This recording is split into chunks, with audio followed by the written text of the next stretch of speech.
Hi everyone! Welcome to our day 3 here in Ho Chi Minh City, Vietnam. Why? Andyan ka rin pala sa ilalim, kaya pala parang may natatapakan akong tao kanina man.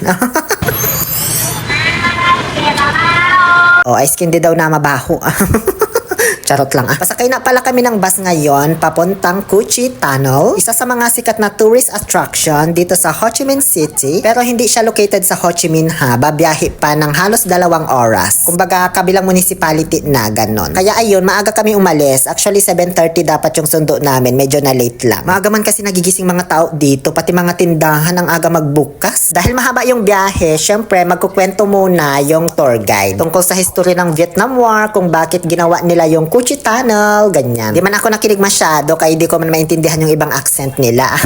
Pero wag ka yung mga foreigner, pag may di sila naintindihan, tatanungin talaga nila. Interesado talaga silang malaman yung history, ganun. May nadaanan pala kaming napakalawak na rubber tree plantation. Wala lang, na-share ko lang naman. Bago kami tuluyang makarating sa Cu Chi Tunnel, nag-stop over muna kami dito sa... Wait lang, di ko na-videohan yung pangalan nito hanapin ko lang yung picture.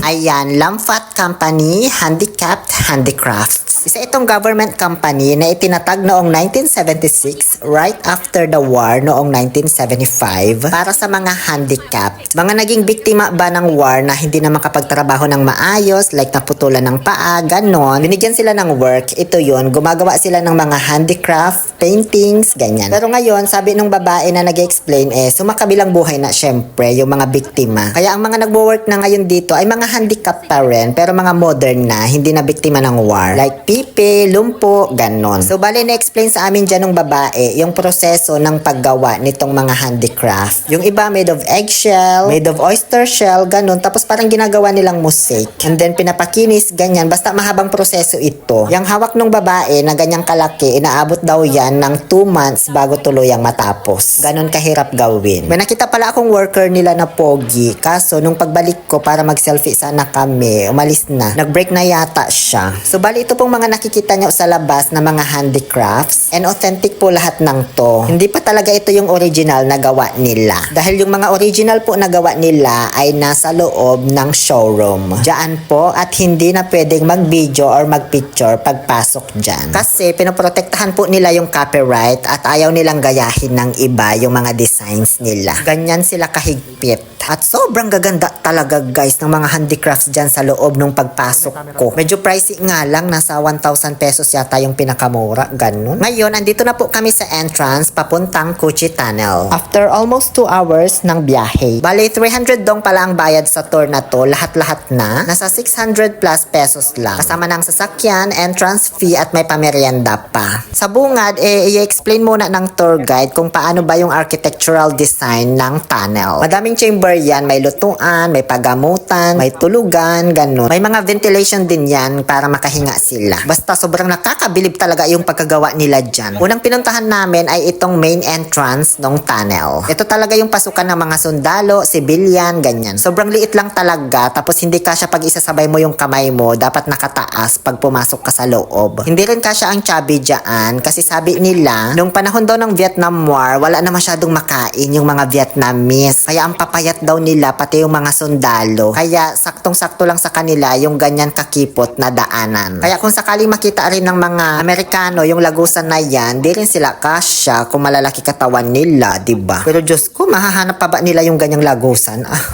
Natatakpan pa ng mga to yung dahon, 2,000 years later. Diba? Lumabas ako after 2,000 years. Alam nyo kung bakit? Nasa ilalim din kasi siya. May ginawa ka. Charot lang. Natuwa ako kasi nagpa-video siya sa akin. Di ba niya ako jowa? Di ba? Ba't siya nagpa-video? Dahil dyan, naging close kami tuloy. Sunod naman ay isa sa mga na-preserve nila na trap laban sa mga kalaban nila. Syempre, di man ako natakot kasi made of kawayan na tinulisan. Tapos, medyo marawas. Kaya pag nalaglag ako dyan, di ako matusok. Kaya payat man mga binti ko. Pero sabi, nilalagyan pa daw nila ng lason yung dulo ng mga tusok dyan. Uy, wag mong paglaruan, baka mapahamak ka, tara na dito man. Next naman ay yung ventilation nila. Napaka-smart din ang pagkagagawa nito kasi nasa ilalim ng mga punso. Kaya hindi mahahalata ng mga kalaban na may daluyan pala ng hangin dyan. Yung ginamit nilang hose dyan pababa ay made of kawayan din. Sabi nila, sobrang dami din daw ng langgam sa mga punso na yan noon, kaya hindi rin malapitan ng mga kalaban. Ito pala yung labasan ng usok kapag nagluluto sila doon sa underground. Bale, dumadaan muna sa 3 chamber yung usok bago tuluyang lumabas. Kaya paglabas dito sa ibabaw ng lupa, parang fog na lang at hindi na yun mahahalata ng mga kalaban. Ito naman yung taguan ng mga sundalong nagmamatsyag ganon, may mga baril ba? Para alam nila kung may parating na kalaban. Ayan, sige, mag-meeting kayo dyan. Ayan ang kalaban. Ito pala yung tangki ng mga Amerikano na naiwan nila after ng Vietnam War. Tapos hindi na daw to nilipat or ginalaw pa. Kung ano yung location nito after ng war, ito na yun. Pero bakit nasiminto man yung ilalim kung di na ginalaw? Ito naman yung sample ng mga traps nila laban sa mga Amerikano. Hindi ko nga lang masyadong maintindihan kung paano nagwo-work ang mga traps na ito. Kasi dapat may actual demonstration. Ano ba kayo? Charot ah. At nakakatakot pala itong mga spikes ng traps nila ha. May mga kawit bio parang sa coming weight. So pag natusok ka niyan, di mo na talaga mahugot. Sasama na lamang loob mo ah. Dito naman yung kanilang workshop. Dito daw ginagawa or binubuo yung mga ano, basta ganun. After all the explanations, syempre hindi pa tapos, pero nasa dulo na kami. Dito yung may mga bilihan ng pagkain na, mga souvenirs, ganon. Ay, ano ba yun? Ay! Diyos ko. Ano ba yun? Akala ko kung magkakagyera na naman ulit.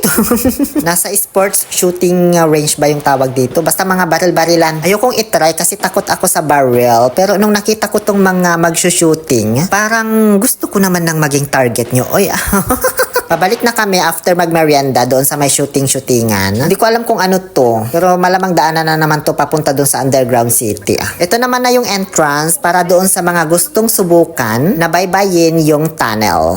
100 meters lang naman yung layo. Tapos every 20 meters, pwede ka nang umahon. Alam nyo pala, isa din sa mga dahilan kung bakit naging successful na hideout nila itong Cu Chi Tunnel noong Vietnam War kasi yung lupa pala nila dito ay parang yung lupa na ginagawang paso sa atin. Na kapag nabasa, tumitigas. Kaya hindi nagpipenetrate yung tubig sa ilalim kapag umuulan. So ayun, dinalalagyan ng tubig yung mga chamber na ginawa nila. Yun lang naman yung pagkakaintindi ko ha sa explanation ng tour guide. Correct me if I am wrong.